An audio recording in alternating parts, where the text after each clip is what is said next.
এই প্ৰথমবাৰ ধুনীয়া এটা গাঁৱৰ পৰিৱেশৰ মাজত ভৰি দিছোঁ। এতিয়া বৰি বজাৰত আহিছোঁ। আজি দেখাম বৰ্তমান ইয়াত মাছৰ ব্যৱসায়টো বহুত চলি আছে। ইয়াত বৰ্তমান কি মাছ আছে এতিয়া? ৰৌ আছে, মিৰ্কা আছে, বাহু আছে, বিকেট আছে, গ্ৰাছ কাপ আছে আৰু গোল্ডেন কাপ আছে। কিমান দিন লাগে ডাঙৰ হওঁতে মাছ?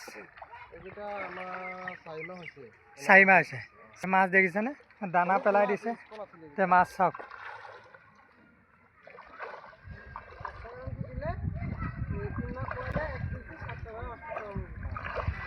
এতিয়া এইটো কি দানা দি আছে মাছক? চিপি দানা। এইটো বস্তা কেনেকৈ দাম? 20 কেজি পেকেট আপোনাৰ 1500 টকা লয়। 20 কেজি 1500। এতিয়া বেগ 1500। এই চিপি দানা দি আছে মাছক। ইয়াতে আছে ৰৌ, মিৰ্কা, গ্ৰাছ কাপ। আৰু মাছটো কিমান দিনত 1 কেজি 2 কেজি চাইজৰ হয়? আপোনাৰ ধৰক 100 গ্ৰাম চাইজৰ মাছটো যদি আমি পেলাওঁ 3 মাহত 1 কেজি হয়। 3 মাহত 1 কেজি হয়। 3 মাহত 1 কেজি হয়। মাছবোৰ কি ধুনীয়াকৈ খেলি আছে, দানা দি দিছে, মাছ খেলি আছে চাওক।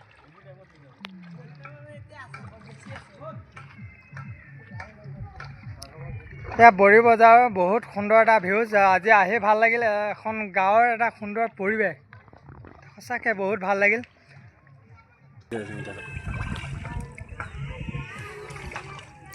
ফিচাৰী পাৰত বহি লৈছোঁ আৰু মাছ চাই আছোঁ চাওক। এইফালে দানা দি আছে, চিপি দানা।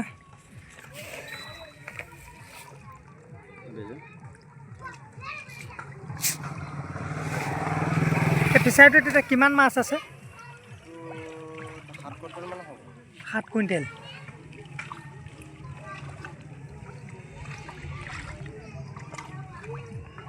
বেছি ওলাব নেকি?